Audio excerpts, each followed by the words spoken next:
Good afternoon from New York City and welcome to Society in Transition, a transatlantic conversation on Black Lives Matter.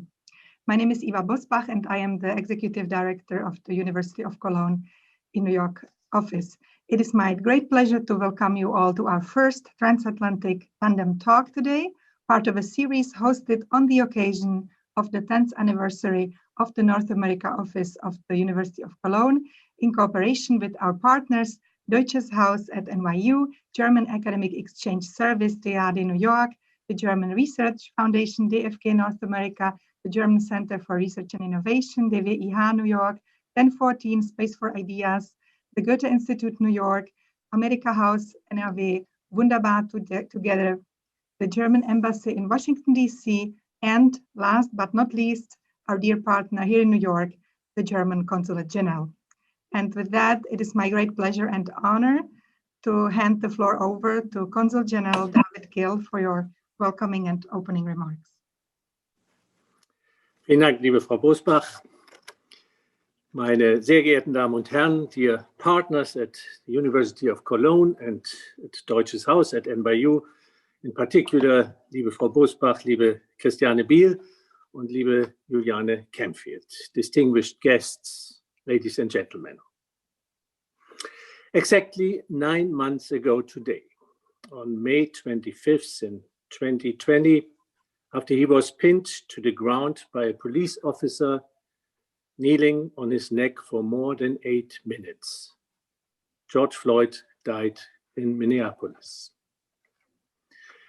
The pictures of the killing of George Floyd and his voice, "I can't breathe," sparked horror and dismay across the country and the world, and in the middle of a pandemic became a trigger for a powerful movement when tens of thousands of people went to the streets to denounce racism and police brutality.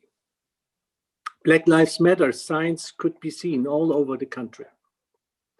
I remember the hopeful, mostly but not only young people on the streets here in New York, who demonstrated peacefully and creatively to denounce a situation which had not been addressed adequately for a far too long time. It irritates me that some populists and right-wing media try to delegitimize this movement as violent and destructive. As a study of October 2020 clearly showed, the vast majority of the 7,750 Black Lives Matter demonstrations, which were organized in the 2 months after George Floyd's death, more than 93% were absolutely peaceful, as they should be, because people went to the streets to end violence, not to start it. But while the audible voices did decline, the pressing issue of fighting racism remains a prime one for the government with all its branches, including law enforcement, but also, for instance, education and employment regulations, as well as for civil society. An issue which is not singular to the US, but also has an impact on Germany and Europe, surely with different nuances, patterns, and range. It was sympathy with the Americans that Black Lives Matter resonated in Europe as it did. But it was also a recognition that there is an issue in our countries as well. Ladies and gentlemen, our countries share many core values, which are the foundation of our close relationship. Democracy, the rule of law, human rights, and freedom in all the varieties we enjoy are the most fundamental ones. But unfortunately, too many times we have seen the fragility of civil rights, freedom, and justice. These principles underpinning meaningful democracies can only thrive with people who rise to the challenge to nurture and protect them. It is their call for justice and equity for all in which human rights manifest themselves in our everyday lives, and at every level of society. In many ways, Black Lives Matter protests against systemic racism in Europe are echoing the ongoing debates over issues of migration and refugees in Europe. European countries have seen the rise of right-wing populist parties and politicians, many of whom made use of racist and xenophobic rhetoric to grow their voter base. In this regard, the Black Lives Matter movement goes beyond the United States and has become a European and transatlantic one, reflecting that institutionalized forms of racism and discriminatory practices remain rampant throughout the world. The Black Lives Matter protests have forced us to reckon with ongoing racism, discrimination, and injustice. This is particularly important as the global COVID-19 pandemic has furthered inequities as well as economic and health disparities along racial and ethnic lines.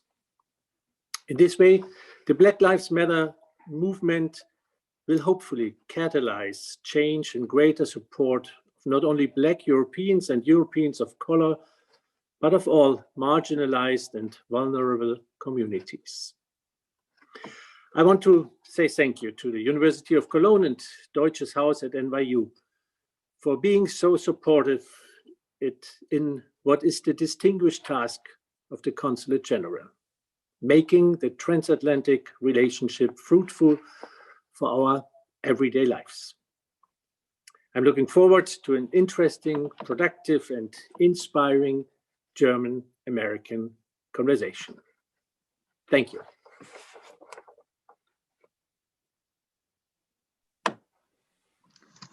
Many thanks und vielen Dank, Herr Gill, for your inspiring, welcoming remarks and also for reminding us about the seriousness of the topic and what is at hand.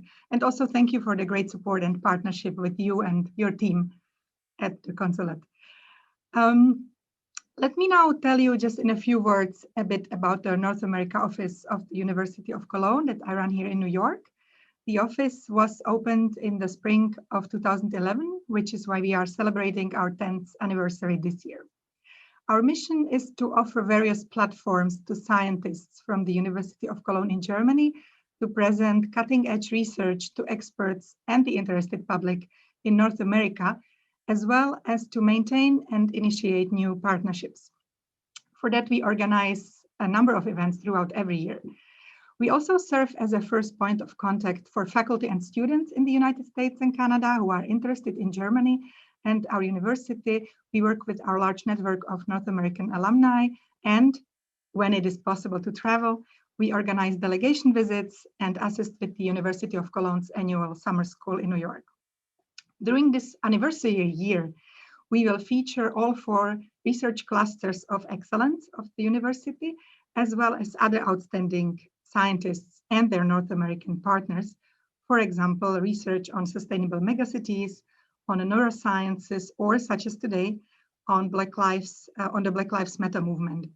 And we made it just in time to discuss this timely topic with you during the Black History Month of February. The goal of the Transatlantic Tandem Talk series that we are starting today is to bring together researchers and the interested public across the Atlantic by looking closely at globally relevant topics. We hope to contribute to a free exchange of scientific ideas, to the dialogue between science and society, and to the fostering of transatlantic relations. And with that, I'll hand it over to my colleague Christiane Biel, who is the Vice Head of the International Office at the University of Cologne. Thank you, Eva. And yes, it is my pleasure on behalf of the University of Cologne to welcome you to this session and this very interesting Transatlantic Tandem Talk. My name is, as Eva said, Christiane Biel.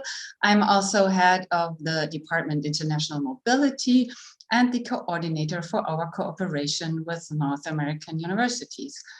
And the University of Cologne is not only among the best research universities in Germany, it is also one of the oldest in Europe, being founded in 1388, and is currently one of the largest universities in Germany with approximately 50,000 students, among them a very substantial number of international students and guests. As a globally oriented research university, the University of Cologne seeks to collaborate with the best scholars worldwide to attract excellent students and doctoral candidates from all over the world. And against this background, we have set up an international strategy to pursue the following goals: internationalization of research, teaching, and studies, and assuming global responsibility. To support these manifold international activities, we do run 3 regional offices. Beyond the North American office, we also do have one in China and in India. And all the 3 of them serve the above-mentioned strategic goals and to contribute to enhancing our worldwide visibility as a university. As Eva Busbach mentioned, this year, during the anniversary of the North America office, we are planning to feature manifold transatlantic tandem talks and to feature research from our clusters of excellence, which are large internationally recognized research areas of the University of Cologne that study the mechanisms of aging and aging-associated diseases, plant sciences and food security, markets and public policy, as well as quantum matter and quantum materials. So we would be very happy if you join us for further events on these topics throughout the year 2021. Being the regional coordinator and contact person here in Cologne for the office in New York, I'm very happy to look back at the very successful development of our office over the last decade. And I'm even more looking forward to the years to come with Eva Busbach. And having said that, I'm turning back over the Atlantic to you, Eva, in New York. Thank you very much. Thank you so much, Christiane. And for our last but not least welcome, the floor goes to Juliane Kempfield, Director of Deutsches Haus at NYU, who together with Sarah Gerner and the rest of her team have been such wonderful partners for this event and others in the past, and I hope also for many to come. Juliane? Thank you, Eva. Deutsches Haus at NYU is truly delighted to be one of the many partner organizations in this wonderful Transatlantic Tandem Talks series. And we are especially honored to be co-presenting its inaugural event, today's important and most timely conversation between Tiffany Florville and Silke Hackenisch. Through events like this, etwas wird sichtbar, to quote the title of one of the late Harun Farocki's fabulous films. In English translation, something becomes visible, observable, and apparent. And this is what is at the core of what Deutsches Haus at NYU strives to do with all its academic and cultural events that are geared towards the general public.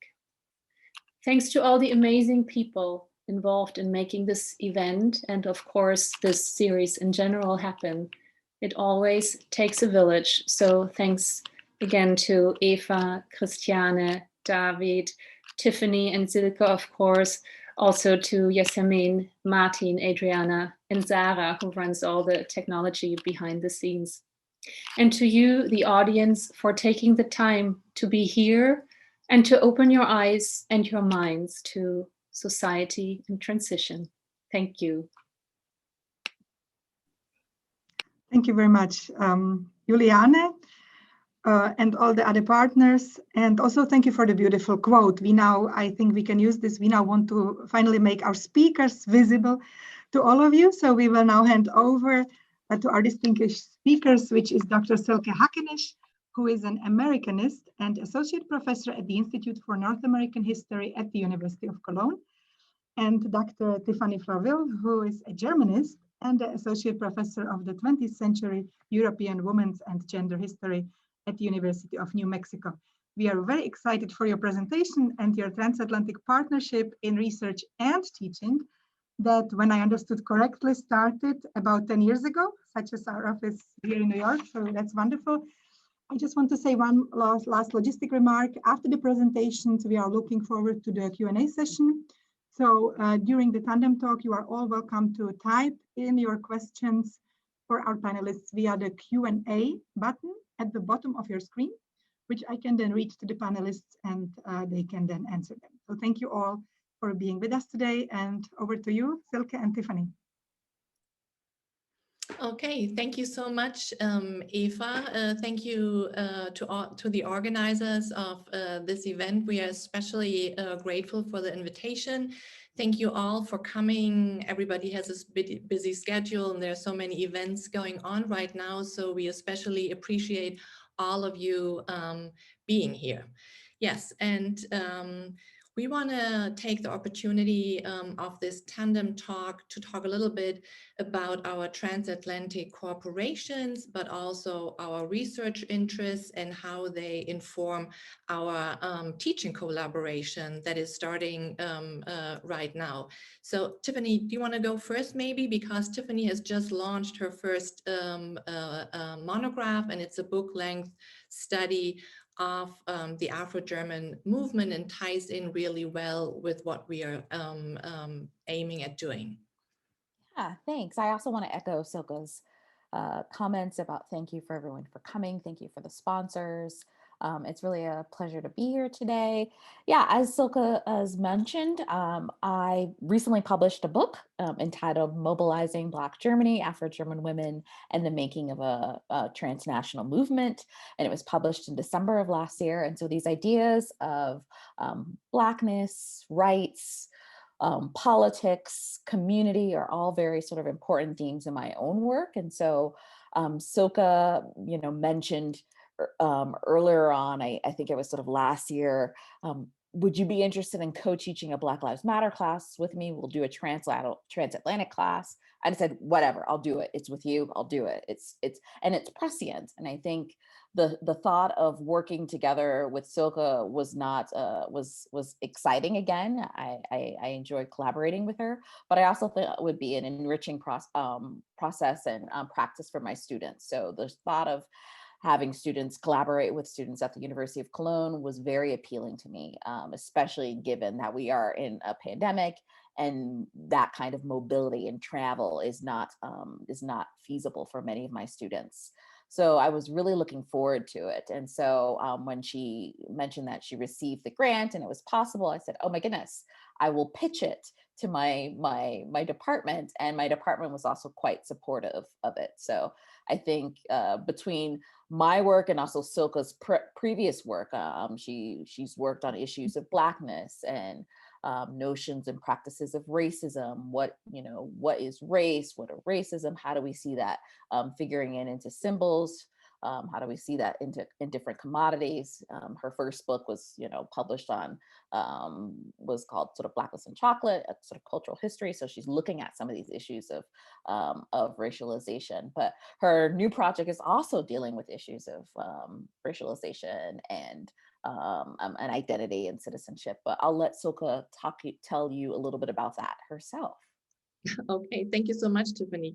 Yes, so I moved a little bit from commodity history and consumption history and critical race theory to critical adoption studies, basically. And my current project, entitled Colorblind Love or Racial Responsibility, the Adoption of Black German Children to Post-War America, explores the history of Afro-German children born after 1945 and those of this cohort who have been adopted by American families, primarily African-American families.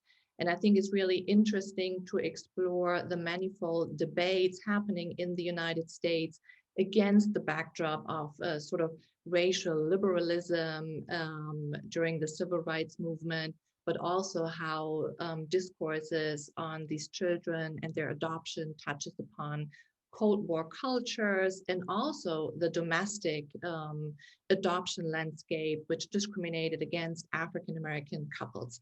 So there are many aspects to disentangle when looking at this history. And it's really interesting how race and nation and belonging were negotiated when talking about these children and where they should belong and where their home could be. And I think in some ways, this whole notion of color blindness and racial liberalism was also something that we saw resurfacing or becoming more vocal again during the Obama presidency. But what we also saw during the Obama presidency was the eruption or the emergence of the Black Lives Matter movement, right? So, but only if you subscribe to this post-racial idea, you'd be surprised by the Black Lives Matter movement. And so these were things I thought about quite a lot. And last summer, when the pandemic hit, I think what was interesting that, of course, it's a global pandemic. We are all affected by it. But the pandemic has also, again, highlighted structural inequalities, not only in the United States, but on a global level. And so this is something that we wanted to address, but then also think about how this can be a moment of opportunity. And Tiffany, of course, mentioned the hiatus in mobility and travel. And I was supposed to go to the United States in March and April of last year for archival research, for conference. And of course, none of this happened. But I think the fact that we needed to move our classes online and envision different versions of teaching also made this idea possible to even think about doing a collaboratively class or co-teach with a colleague from the United States. I think without this digital move, I probably wouldn't have thought about this in the first place. So I was really excited that Tiffany accepted the invitation.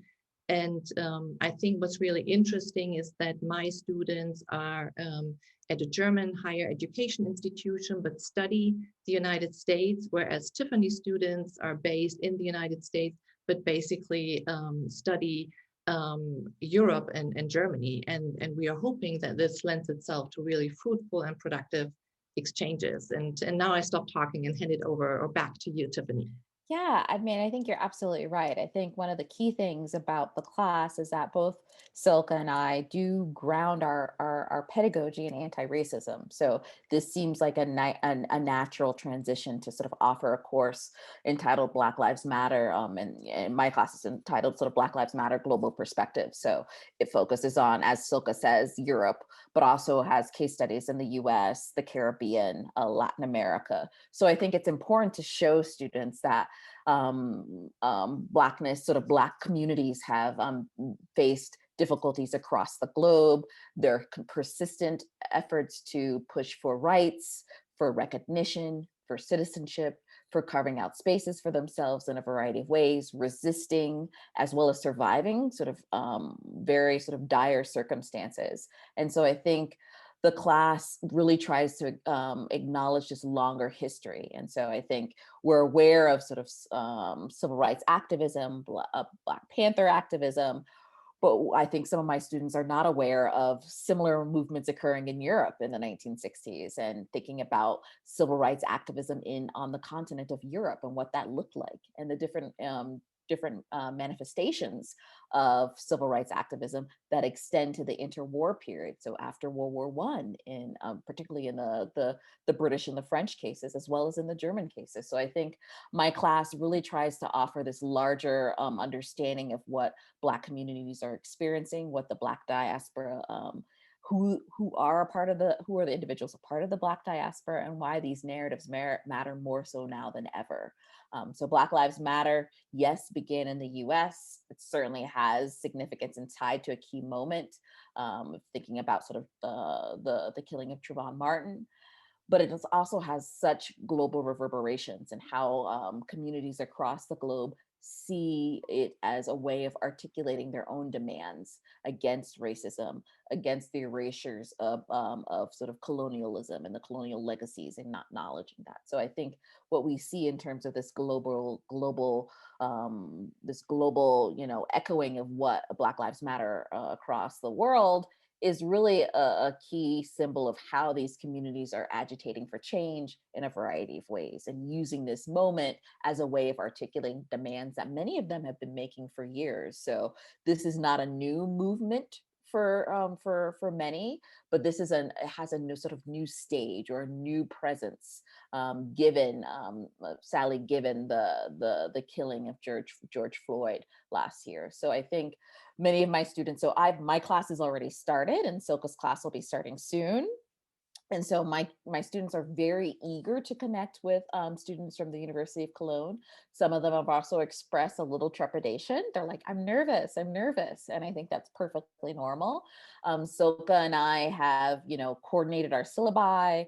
We've also coordinated, we're doing one group project together in which both of our classes are going to be paired in groups to develop a project related to themes about sort of Black Lives Matter. So it could be Black lives in the US, Black lives in Europe, gender and sexuality, lynching. So we have the Carceral State, we have a variety of themes that students can pick, and then we match them up with a student in, I will match them up with a student in Cologne, Silka will match her students up with a student in New Mexico, and the students will have to work together to come up with a creative project that will then be placed on our website.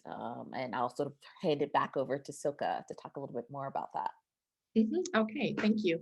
So yeah, I think what Tiffany so eloquently elaborated on is that we really envision Black Lives Matter not as a US-centered movement, but as a global human rights movement, that this is really a human rights movement that attends to political rights, to social rights, to civil rights, also a movement that is very intersectional in its nature, and has similarities, but also differences to what is conventionally considered the civil rights movement of the 1950s and 60s.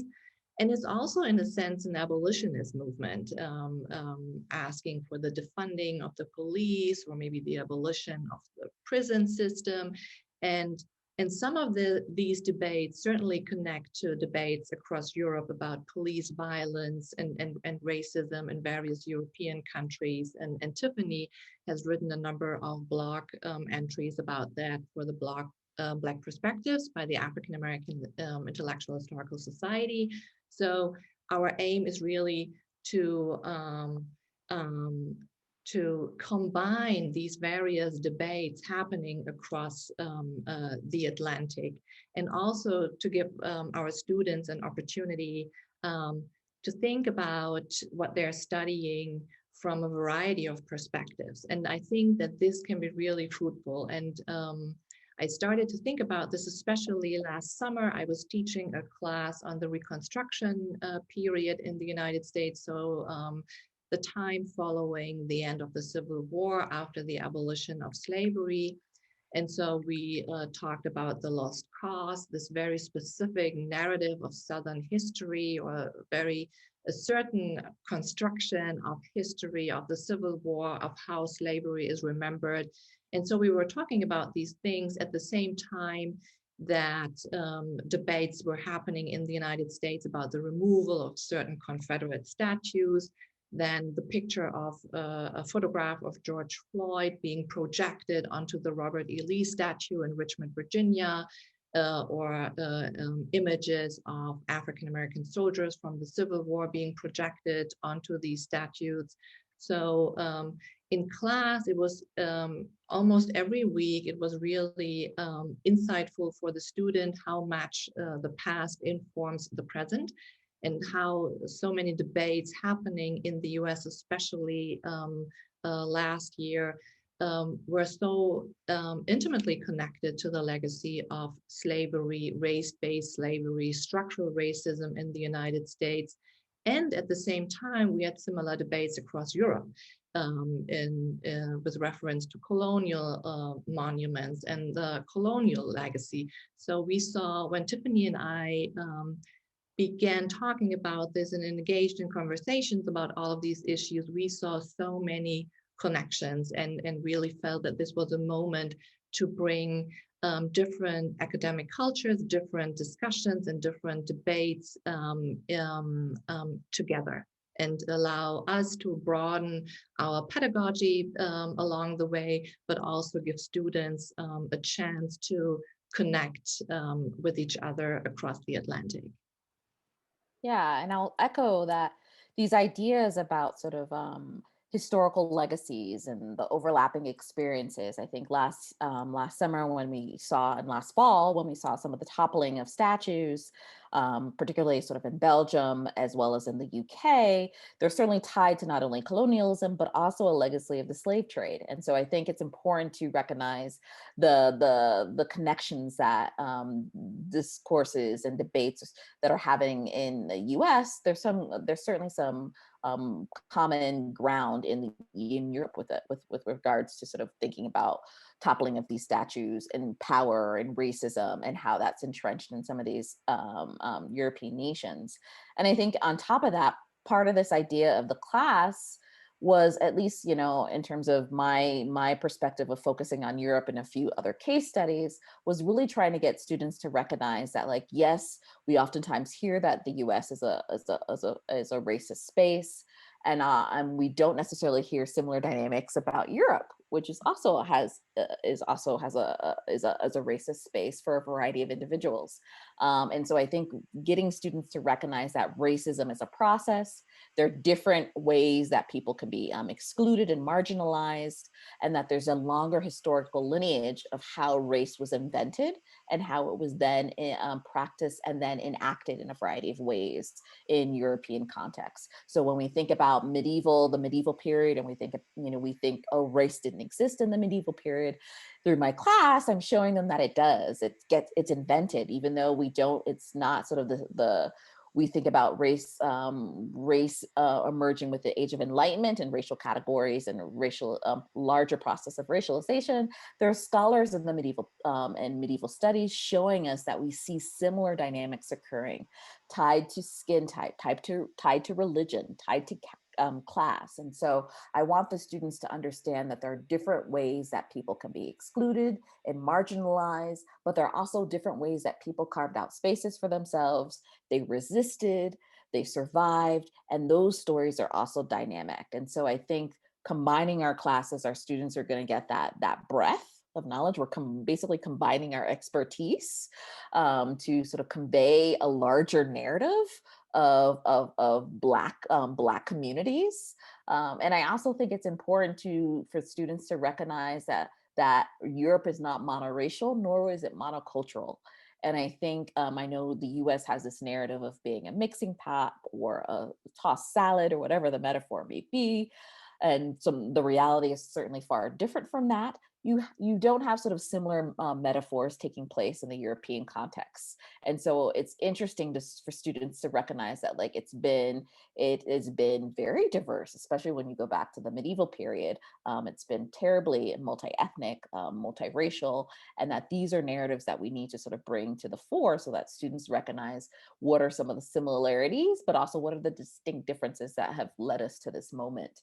And so I'm really excited that the students are, this week I've met with students already, and they're like, I'm excited about meeting with University of Cologne students. And I'm like, yes, we are all excited. They're going to be started soon. So we'll have some classes where we connect. The time difference certainly will work against us, but this is why I enjoy collaboration. It really requires negotiation and a willingness to compromise. And so I think this is key for any collaborative effort. And so I'm looking forward to our students getting these enriching experiences within their homes. I mean, we're sort of so stationary and we're basically immobilized, that I think it's really interesting that our students are still getting these transatlantic experiences and narratives in their home without sort of going to Europe or coming to the US per se.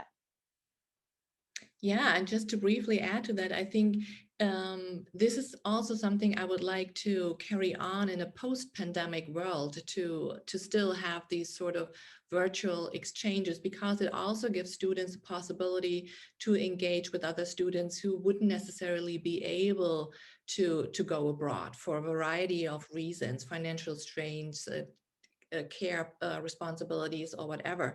So, but this format gives us a chance to engage with each other, gives the students a chance to meet students they wouldn't normally meet.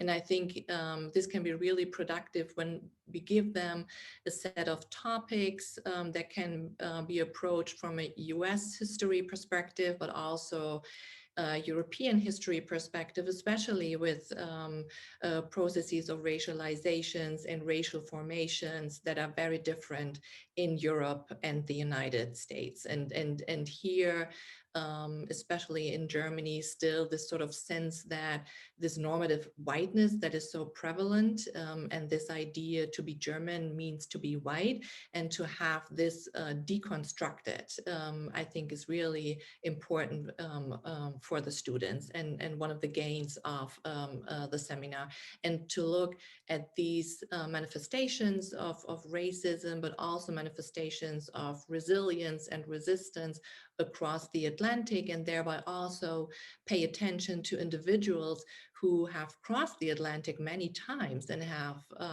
made a career in different spaces. Okay, should we stop here and open it up for a discussion, or what do you think? Yeah, let's open it up. I see there are a few questions already in the Q&A. Sure, yeah, thank you very much for these, inspiring and enlightening remarks, and telling us about your research and your joint teaching and how your students are excited. Yes, so let me jump right in. We have some questions here. What are the challenges and advantages of researching as an outsider in the US and Germany from across the Atlantic? Is one of the questions of one of our attendees. Okay, that's a good question, because clearly I'm not German. Yeah, I think it's been interesting in the sense that I think my initial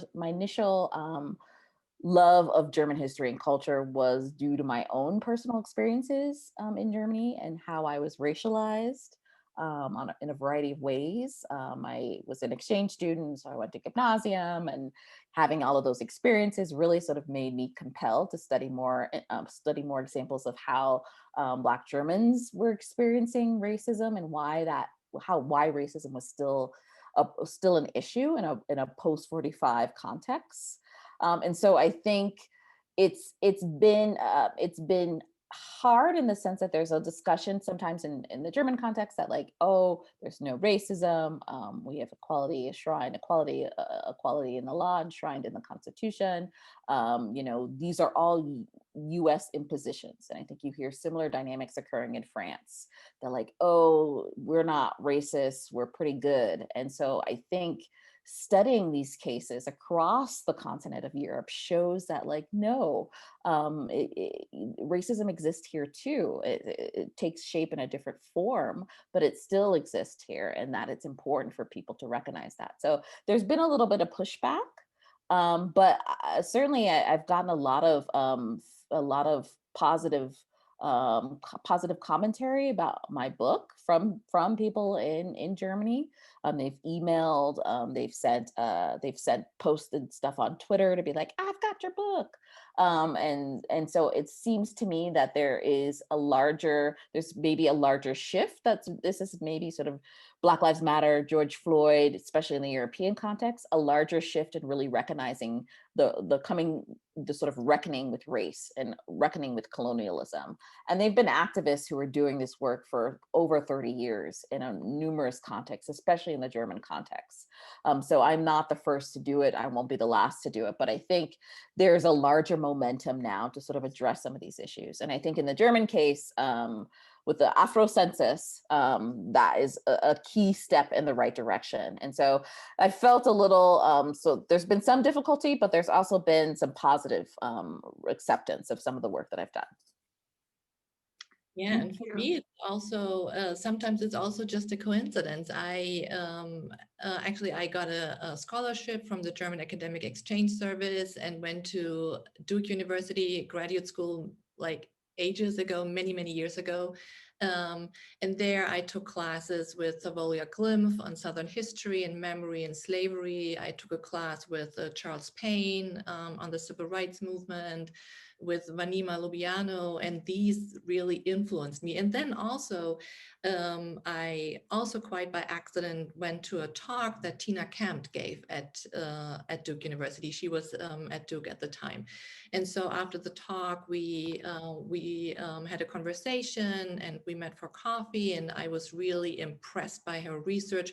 So it was really this detour in the United States that also exposed me to Black German history and the scholarship that is out there. And it's really since then that I've tried to combine both, but also, of course, being aware about my own positionality as a white woman in this field.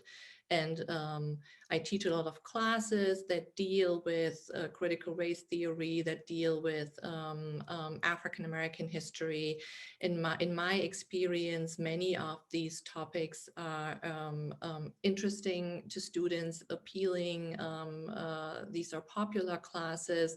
So there's really also, my sense is among the students that they are really eager in getting a better understanding of what is happening in the United States, but also connect these back to discussions that happen in the country that they are residing in. Mm-hmm. Yeah. Well, we have a lot of questions, so let's try to take the ones we can. I have one from Jean Gottsal-Myers.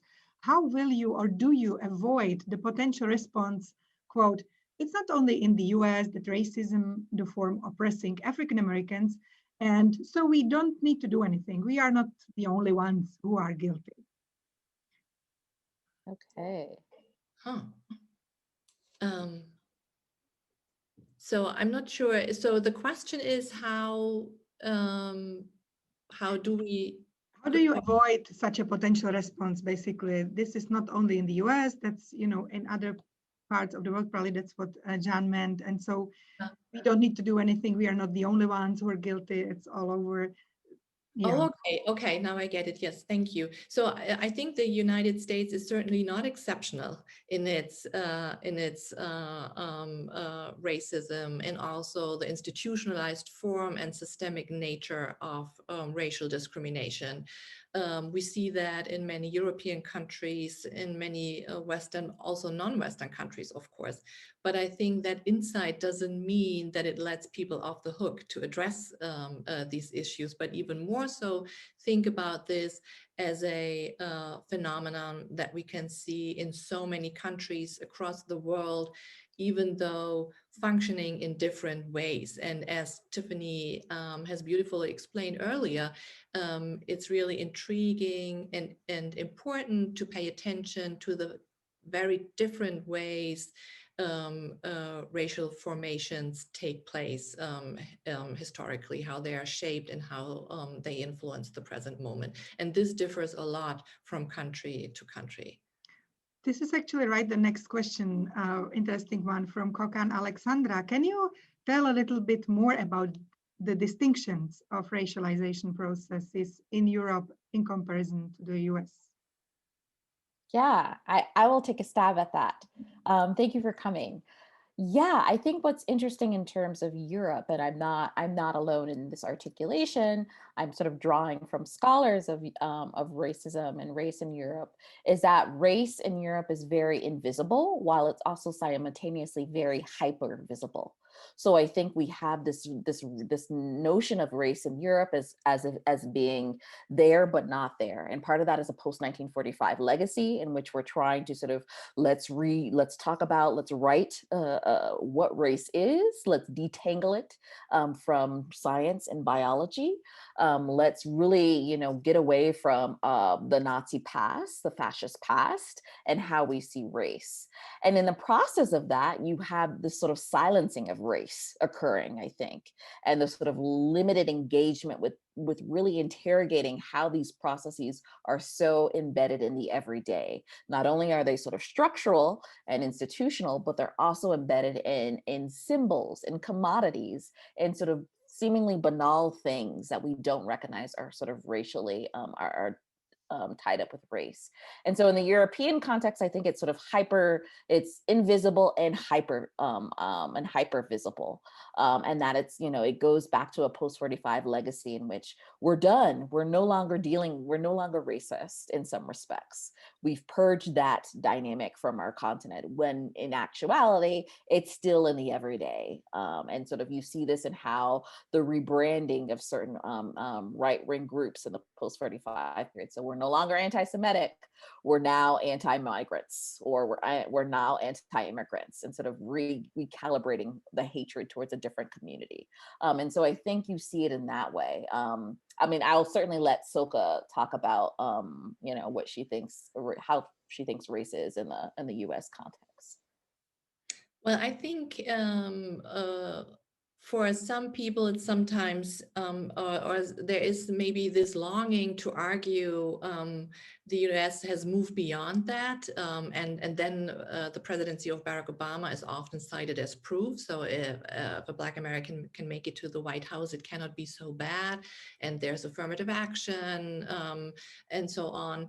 And I think it's difficult sometimes for people to see how racial discrimination was really institutionalized after the failure of the Reconstruction period. And we see the effects on the housing market. So who has access to decent housing? Who has access to decent education? Who has access to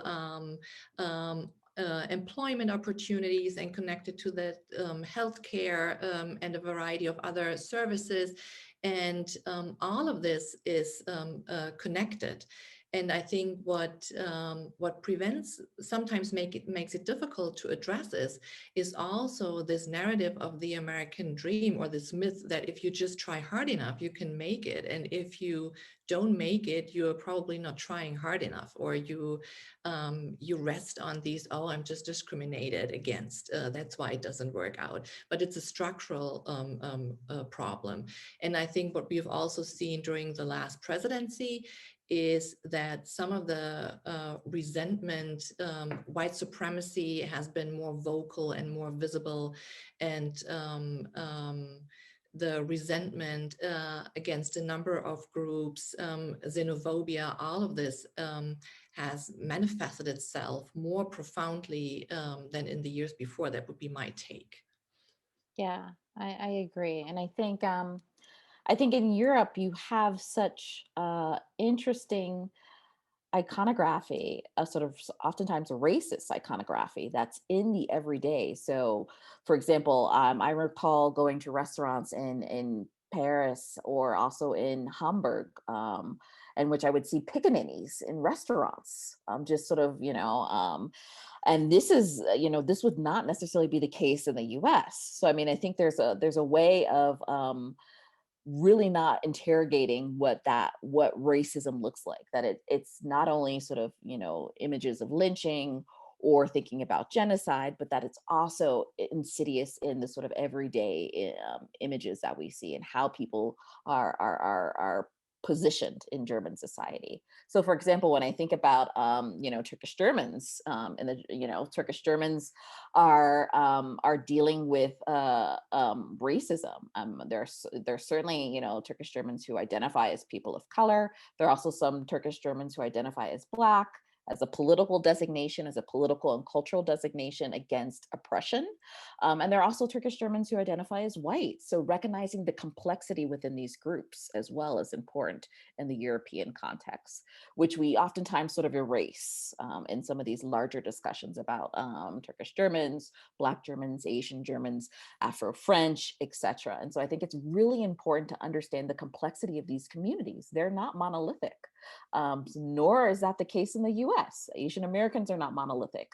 African Americans are not monolithic. So understanding the complexity is really important. And I think people oftentimes think that, oh, racism is all about like violence. And it is, but it's also about the sort of demarcation of difference. It's how you define someone to be an other.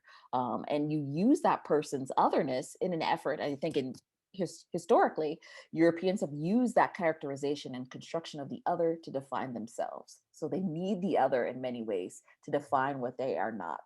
So I think that's a key dynamic in the European context, and it's one that I impart in my classes. Yeah, thank you. We need the other.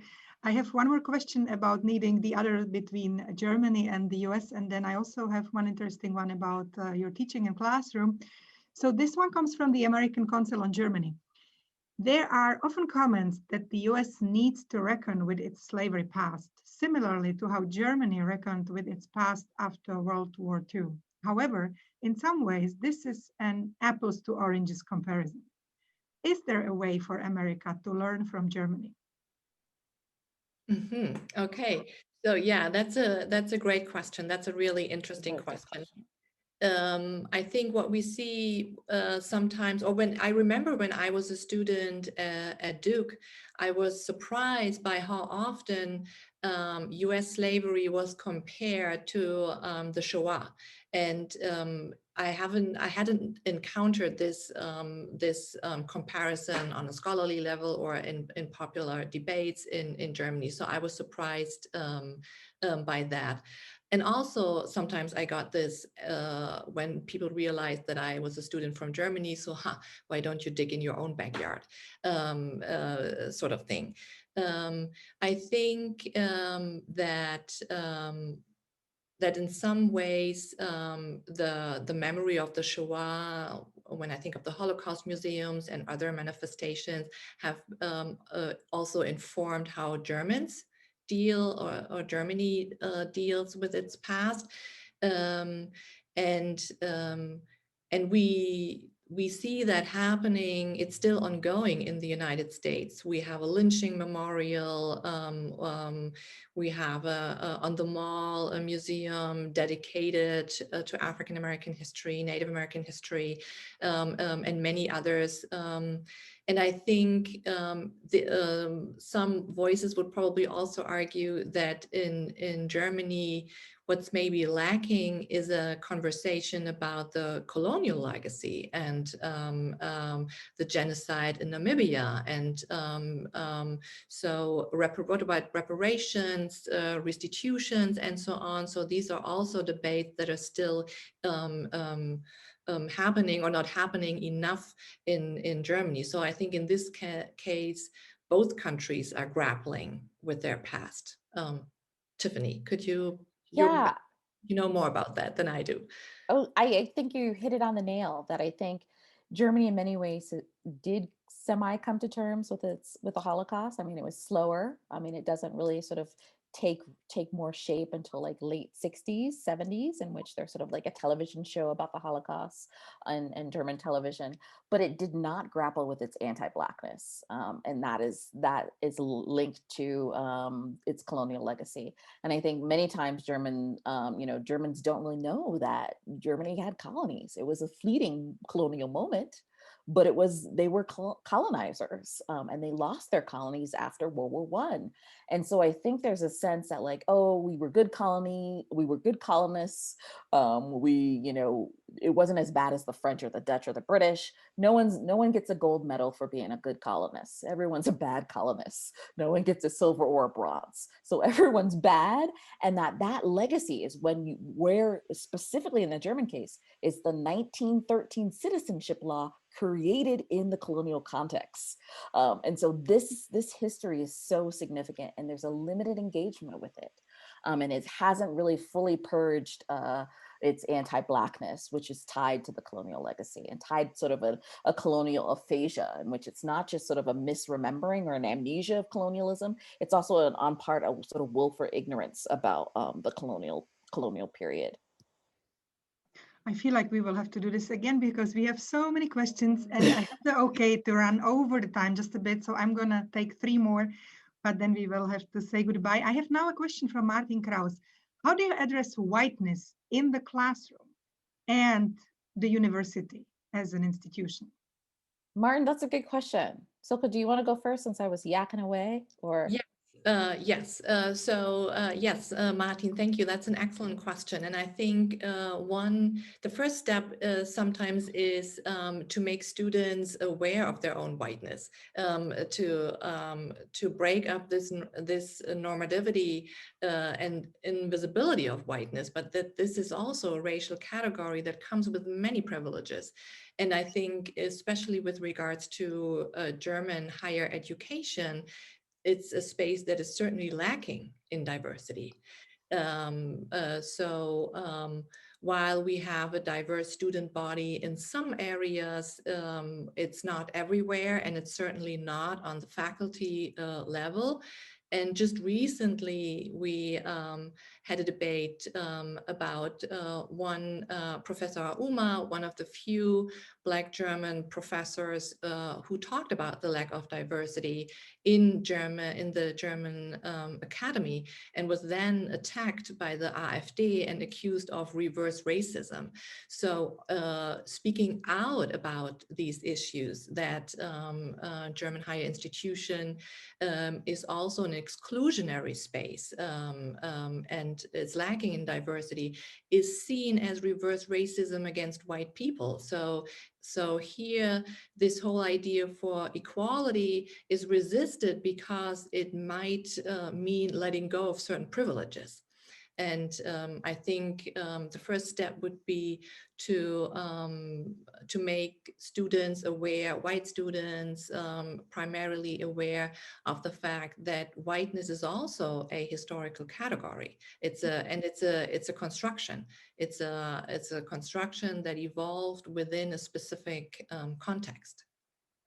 absolutely. I mean, you said it quite wonderfully. I think students, I already decenter whiteness in ways because I mean, I am teaching European history. So when students come to my classes, they're not expecting me. They're like, is this the class? I'm like, welcome to European history. Come on, I'm your professor. So I think they're already seeing a decentering of whiteness because I'm in the classroom. And then I want them to recognize that whiteness, much like Blackness, much like otherness, are all constructed categories that help to sustain systems of power and privilege. And that certainly we see that here in the US, but we also see it in the European context. And that whiteness changed, much like Silke said, over times and spaces. So over, diverse regions across Europe, we can see how whiteness changes. So for example, and I'm going back to the medieval period because I'm actually teaching about the medieval period in this in the Black Lives Matter class, but there's this sort of figure of Saint Maurice. He's this prominent figure in sort of Catholic the Catholic religion and Catholicism, and you see him shifting. So he becomes much more sort of accepted among sort of Catholic individuals, even though his skin is darker. And there's a sense that he becomes this figure for Christianity. He's considered, he's given sort of positive attributes that were oftentimes associated with whiteness. And so that's an interesting shift where you see a figure like Saint Maurice, who looks characteristically Black, as representing purity, or he is a devout, sort of positive connotations. And so in my classes, we talk about whiteness. You have to. That's part of the construction of the other, is premised on how whiteness is defined and not defined. But students, it's hard for students to recognize that race is evolving, and so you have to do a variety of exercises to sort of get them to recognize these things. And then, but I also think that I sort of shattered a myth of Europe being white completely by sort of integrating stories of people of color throughout the class. So when I'm teaching, for example, a Western Civ, I'm inundating them with images of like, look, in the 18th century, look, in the 17th century, look, in the 19th century. So I'm trying to sort of decenter whiteness in my classes, even though whiteness is there in opposition sometimes to what is defined as otherness. Thank you. Great. We will take two more questions. First one comes from Marta Miller. Last year, in response to the attacks in Hanau, the German cabinet formed a new committee to combat racism and extremism and pledged in November 2020 to dedicate 1 billion euros in funding for anti-racist initiatives over the next 4 years. Could you share any thoughts on this? If you think it will be successful, what would you like to see as part of that effort? That's an excellent question. And I think what I know that this is a sentiment that many people shared. It's a great initiative, but I was really disappointed again about the lack of diversity in this cabinet. I think there's a structural problem if only white politicians who do not necessarily have a record in anti-racist work or address these issues. I think this could be much more productive if it would include other initiatives, people who have been doing the work for many years, and if it would include a variety of perspectives here. Yeah. I agree. The composition of the committee was disappointing, to say the least. And I think mainly because I know there's so many Black and people of color activists who've been doing this work, that their diversity expertise, because not everyone can claim expertise as anti-racist individuals. And so I think it is expertise, and you should go to individuals who are engaging in this work daily. And doing anti-racism, diversity work. There's a cadre of people in Germany doing this work.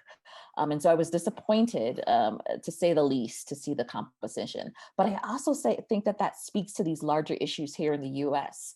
In the US, there's all of these efforts to have diversity committees at universities, at different organizations, in which the composition is oftentimes extremely white.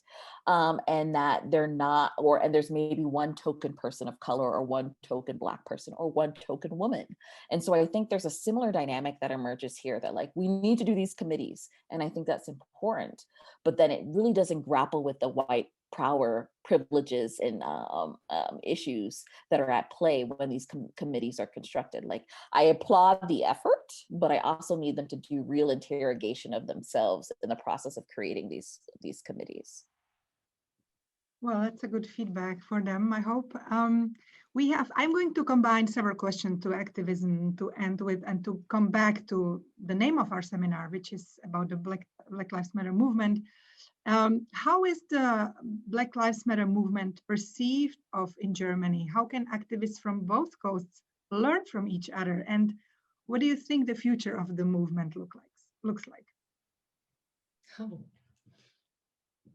wow. Great, really great questions. I think this falls into Tiffany's expertise, so I just very briefly will answer that. I think it's good for people to realize and recognize that Black Lives Matter in Germany or in other countries is not just a solidarity movement with the Black Lives Matter movement in the United States, but that there's a reason and an urgency for these movements in other places as well. And as we have seen at Black Lives Matter protests in Berlin or in Munich or in Cologne, there are a huge number of people, so a huge crowd, even though it was during a pandemic. So I think it again demonstrated that it resonated with so many people. And I think here we see many connections in terms of issues that are addressed here. But what we also see is that they are tied back to a national conversation about race that I think is different here than it is in the United States. But I think, Tiffany, this is really your research expertise. Yeah, I mean, I think you said it quite lovely, that I think all of these global Black Lives Matter movements, they're in part solidarity, but are also in part demanding more civil rights and political rights in these locations. So, for example, in In the German case, there's also issues of racial profiling at play. There's also police violence. There's also this notion of this inability to engage with the colonial past, how that shapes identities, how that shapes practices, and how that shapes ideas. And so I think these movements are, while they're, certainly transnational and global in perspective, they're also quite local and national in perspective. So they intertwine the global, the local, and the international in interesting ways, in which they're attending to, they seek solidarity with, George Floyd, but in the same token, they're also recognizing victims of police violence in Germany. Christy Schwendeck. I mean, the list goes on of the variety of individuals who died under, suspicious circumstances. So I think it's important that these movements exist, but they also are building upon movements that were in existence prior to Black Lives Matter. So, for example, Black Lives Matter movement in Berlin, for example, is building on a longer lineage of Black German activism that is over 30 years old, and so I think, and even longer than that if you take it back to 19th century. So I think it's important to sort of recognize that they're connected, but they're also distinct in how they're fighting for particular issues in their nations. I hope that answers it. That was a sweepingly awesome question. Yes, thank you. And I think, coming back to the common, the ground, and also to the distinctiveness, and also what comes from the past and how the future might look like, and that everybody is fighting for their own civil rights and human rights in a way, that's an important takeaway, I think. And with that, I would like to thank you very much, Silke and Tiffany, for joining us today for our first Transatlantic Tandem talk on Black Lives Matter. Thank you, and thank you to the audience, and thank you to all the partners. And we hope you will join us for our next talk. Thank you, everyone. Thank you. Thank you, everyone, for coming. Yes, and thank you for your great questions and comments. Thank you. Thank you. Sorry we couldn't get to all of them. Yes, we have to continue the conversation.